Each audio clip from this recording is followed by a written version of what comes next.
नींबू का पौधा गमले में भी बड़ी आसानी से उग जाता है और इसमें बड़े पेड़ की तरह ढेर सारे नींबू भी आते हैं। अगर आपके पास पेड़ लगाने के लिए जमीन नहीं है तो आप गमलों में भी नींबू के पौधे उगा सकते हैं। तो आज के इस वीडियो में मैं आपको बताने जा रहा हूं नींबू की कलम को पानी में उगाकर नया पौधा तैयार करने की एक बहुत आसान ट्रिक, जिसे कहते हैं वाटर लेयरिंग। ये ऐसा मेथड है जिसे कोई 10 साल का बच्चा भी बड़ी ही आसानी से कर सकता है और वाटर लेयरिंग को सही मौसम में सही तरीके से किया जाए तो इसमें 100% सक्सेस भी मिलती है। इस वीडियो में मैं आपको वाटर लेयरिंग के साथ साथ एयर लेयरिंग से भी नींबू प्लांट तैयार करने का तरीका बताऊंगा, वो भी नया पौधा तैयार करने से लेकर फल आने तक पूरे 3 साल के अपडेट्स के साथ। तो चलिए वीडियो को शुरू करते हैं।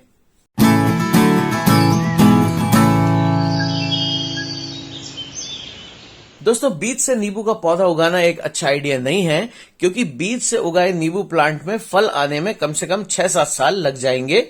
पर नर्सरी में नींबू के जिन छोटे पौधों पर आपको फल लगे हुए दिखते हैं, उन्हें फल देने वाले पेड़ से एयर लेयरिंग यानी कि गुटी बांधकर तैयार किया जाता है और नया पौधा उस बड़े पेड़ का आइडेंटिकल क्लोन होने के कारण छोटे होने पर भी अगले सीजन से ही फल देने लगता है। पर नींबू की एयर लेयरिंग थोड़ी ट्रिकी होती है और कई बार फेल भी हो जाती है, लेकिन वाटर लेयरिंग आसान है और इसमें रूटिंग भी काफी जल्दी होती है। वाटर लेयरिंग आपको उसी पेड़ में करना है जिसमें ऑलरेडी फल आते हों। आप नर्सरी से लाए हुए ग्राफ्टेड या एयर लेयर्ड प्लांट में भी वाटर लेयरिंग कर सकते हैं। वाटर लेयरिंग के लिए सबसे अच्छा समय जून से लेकर अगस्त तक का ड्यूरेशन होता है। इस समय बारिश का मौसम होता है और हाई मॉइस्चर होने के कारण रूटिंग काफी तेज होती है। ये कागजी नींबू वैरायटी का प्लांट है और लगभग पूरे साल फल देता है। वाटर लेयरिंग के लिए पेंसिल के जितने मोटी ब्रांच बेस्ट होती है। ज्यादा पतली या ज्यादा मोटी ब्रांच पर वाटर लेयरिंग नहीं करना चाहिए। मैं इस सेमी हार्डवुड ब्रांच पर वाटर लेयरिंग करूंगा। एक शार्प ब्लेड लेकर अल्कोहल बेस्ड सैनिटाइजर से स्टेरलाइज कर लीजिए। गंदे चाकू या कटर का इस्तेमाल बिल्कुल नहीं करना चाहिए, क्योंकि इससे पौधे में इन्फेक्शन हो सकता है। अब ब्रांच में इस तरह से तिरछा कट लगाकर 2-2.5 इंच ऊपर तक काटते चलिए। इसे इतना गहरा काटना है कि कट ब्रांच की आधी मोटाई तक पहुंच जाए। आप चाहें तो रूटिंग तेज करने के लिए इसके कट वाले हिस्से पर एलोवेरा जेल लगा सकते हैं। अगर ये अवेलेबल नहीं है तो आप एलोवेरा जेल स्किप भी कर सकते हैं, रूट्स फिर भी निकल आएंगी। अब एक बोतल में पानी भरकर इसके कट वाले हिस्से को पानी में डुबाकर किसी रस्सी या जिप टाई से बोतल को अच्छी तरह से बांध दीजिए। अगर इसमें बारिश का पानी भर सके तो और भी अच्छा है।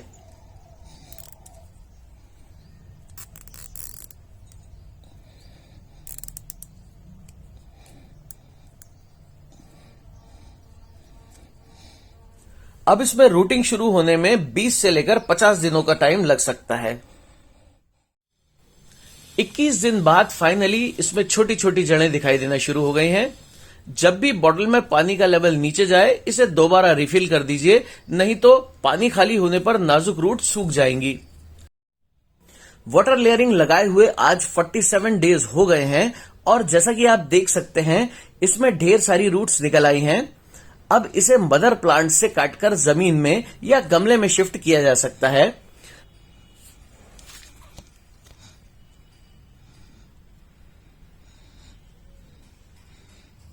दोस्तों, इसी तरह से मैंने आम के और अमरूद के पेड़ में भी वाटर लेयरिंग करके फल आने तक के अपडेट्स पर वीडियोस बनाए थे।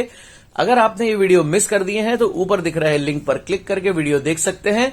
इनका लिंक मैं आपको डिस्क्रिप्शन बॉक्स और पिन कमेंट में भी दे दूंगा। एक शार्प कटर को डिसइंफेक्ट कर लीजिए। अब इसे कट करके मदर ट्री से अलग कर लेते हैं। आप देख सकते हैं कितनी हेल्दी और लंबी लंबी रूट्स निकली हैं।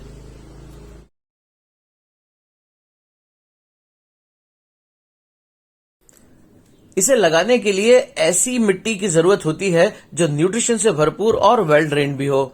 इसके लिए आप बराबर क्वांटिटी में मिट्टी, वर्मी कंपोस्ट या गोबर खाद और रेत ले सकते हैं। नींबू के इस क्लोन प्लांट को मैं 14 इंच के मिट्टी के गमले में लगा रहा हूं। पौधे की अच्छी ग्रोथ के लिए मिट्टी के गमले बेस्ट होते हैं। गमले के नीचे 2-3 ड्रेनेज होल्स होना चाहिए। सबसे नीचे नारियल की जूट या कोको फाइबर रखिए और मिट्टी भर दीजिए। अब कुछ पत्तियों को तोड़कर हटा दीजिए क्योंकि अभी रूट सिस्टम इतना स्ट्रांग नहीं है कि ज्यादा पत्तों को खाना दे सके। इसे ऐसी जगह रखना है जहां इस पर सुबह की 2-3 घंटे की धूप आए। अब इसमें अच्छी तरह से पानी दीजिए। इसके बाद इसमें पानी तभी देना है जब छूने पर मिट्टी सूखी लगे। 17 दिनों बाद इसमें नई शूट्स निकल आई हैं। अभी इसकी पत्तियां नाजुक हैं, इसलिए तेज धूप से इन्हें बचाना होगा। 1-1.5 महीने बाद जब ब्रांच थोड़ी मोटी हो जाए तो मैं इसे फुल सनलाइट में रखूंगा। अब कुछ ही महीनों में इसमें फूल आना शुरू हो जाएंगे और 1-1.5 साल में पौधा इस तरह से ढेर सारे नींबुओं से भर जाएगा। ये 3 साल पुराना पौधा है जिसे मैंने एयर लेयरिंग से उगाया था। तो अब मैं आपको बताऊंगा कि किस तरह से मिट्टी से एयर लेयरिंग की जाती है। एयर लेयरिंग के लिए सबसे अच्छा टाइम तब होता है जब पेड़ में नई पत्तियां आने लगे। नींबू के पेड़ में आप फरवरी, मार्च और जून से लेकर अगस्त के महीने में एयर लेयरिंग कर सकते हैं। बरसात का मौसम इसके लिए सबसे अच्छा होता है। एयर लेयरिंग के लिए आपको इस तरह की सेमी हार्डवुड वाली ब्रांच लेना है। ब्रांच के आसपास से कांटों को और अनवांटेड ब्रांचेस को काट लेता हूं, इससे काम करने में आसानी होगी।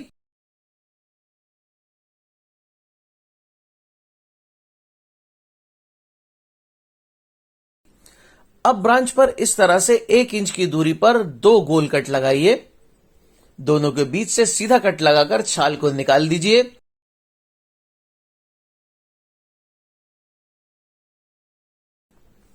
अब इस छिले हुए हिस्से के ऊपर इस तरह से ब्लेड से स्क्रैच करके कैम्बियम लेयर हटा दीजिए।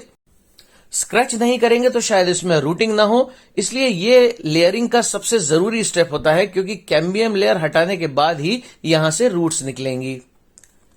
रूटिंग के लिए मैंने 50% मिट्टी में 50% कंपोस्ट मिलाकर रूटिंग मिक्स तैयार किया हुआ है। अब इसमें पानी मिलाकर इसे थोड़ा गीला कर लीजिए। अब इस कट के ऊपर कोई भी रूटिंग हार्मोन पाउडर लगाइए। रूटिंग हार्मोन किसी भी एग्रीकल्चर शॉप पर आसानी से मिल जाएगा।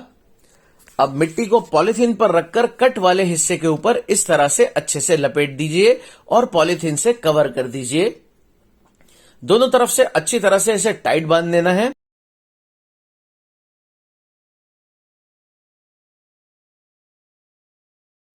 इस पर सिल्वर फॉइल लपेट दीजिए। इससे इसके अंदर का मॉइस्चर बना रहेगा, जिससे मिट्टी सूखेगी नहीं और धूप में रूट्स एक्सपोज भी नहीं होंगी। इसमें रूटिंग शुरू होने में 4 हफ्ते से लेकर 8 हफ्ते तक लग सकते हैं। एयर लेयरिंग किए हुए 36 दिन हो गए हैं। चलिए इसे ओपन करके देखते हैं। दोस्तों, हमारी एयर लेयरिंग सक्सेसफुल हो गई है और जैसा कि आप देख सकते हैं इसमें काफी अच्छी रूट्स ग्रोथ हुई हैं। अब इसे स्टेरलाइज शार्प कटर से कट कर लीजिए।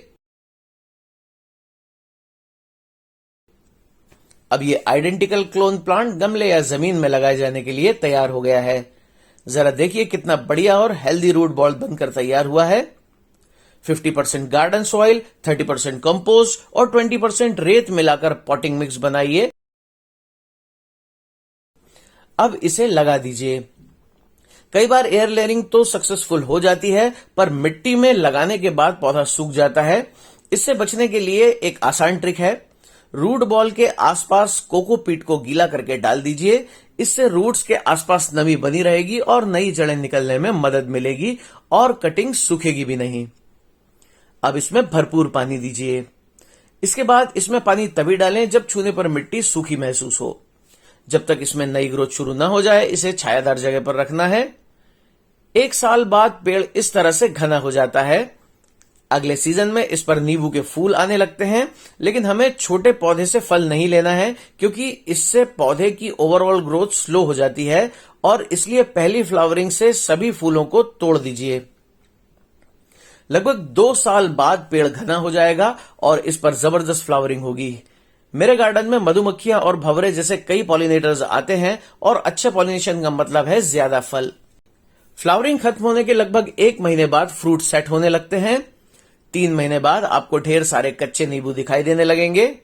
फूल आने से लेकर नींबू पकने तक लगभग 5 से 6 महीने का टाइम लगता है। 2 से 2.5 साल का होने पर पेड़ पर ढेर सारे नींबू आने लगेंगे। नींबू के पेड़ में होने वाली कुछ कॉमन प्रॉब्लम्स हैं। कई साल का होने के बाद भी फल नहीं आना, फूल झड़ जाना, फल छोटे में ही गिर जाना और प्लांट की ग्रोथ नहीं होना। 2-3 साल का होने के बाद भी यदि नींबू का पौधा फल नहीं दे रहा है तो शायद ये बीज से उगाया हुआ है, क्योंकि बीज से उगाए हुए पौधे फल देने लायक मैच्योर होने के लिए लगभग 4-5 साल का समय लेते हैं। यदि नींबू के फूल या फल छोटे झड़ रहे हैं तो इसके 2 कारण हो सकते हैं, जिसमें से पहला कारण होता है ओवर वाटरिंग। तो फूल आना शुरू होने के बाद पौधे में पानी तभी डालना है जब ऊपर की मिट्टी सूखी महसूस हो। न्यूट्रिशन की कमी के कारण भी फूल गिर जाते हैं, इसलिए फ्लावरिंग शुरू होते ही पौधे को हर 15 दिन में एक बार 2 मुट्ठी अच्छी तरह से सड़ी हुई गोबर की खाद या वर्मी कंपोस्ट डालकर हल्की गुड़ाई कर दें। साथ ही इसमें माइक्रो न्यूट्रिएंट्स की कमी पूरी करने के लिए आधी मुट्ठी बायोजाइम या सीवीड एक्सट्रैक्ट फर्टिलाइजर डालें। पत्तियां पीली पड़ती हैं मैग्नीशियम की कमी के कारण, और इसका सॉल्यूशन है मैग्नीशियम सल्फेट। इसे एप्सम सॉल्ट भी कहते हैं। 1 चम्मच एप्सम सॉल्ट किनारों पर बराबर डाल दीजिए और मिट्टी से कवर कर दीजिए। इस प्रोसेस को 1 महीने बाद दोबारा रिपीट कीजिए। किसी भी तरह के पेस्ट या बीमारी लगने पर हर 15 दिन में एक बार 5 ml नीम ऑयल को 1 लीटर पानी में मिलाकर पूरे पौधे पर अच्छी तरह से स्प्रे कीजिए। अपनी गार्डनिंग रिलेटेड प्रॉब्लम्स पर अगर आप मुझसे डायरेक्टली चेक करना चाहते हैं तो प्लीज मुझे इंस्टाग्राम पर फॉलो कीजिए। इंस्टाग्राम का लिंक आपको पिन कमेंट और डिस्क्रिप्शन बॉक्स में मिल जाएगा। और यह है आज का कमेंट ऑफ द वीक। तो ये वीडियो आपको कैसा लगा मुझे कमेंट करके जरूर बताएं। वीडियो पसंद आया हो तो इसे लाइक और शेयर करें। मेरे इस चैनल को प्लीज सब्सक्राइब जरूर करें। नए नए वीडियोस का नोटिफिकेशन सबसे पहले पाने के लिए बेल आइकन को प्रेस करें। तो मिलते हैं अगले वीडियो में। Thanks for watching and keep on gardening.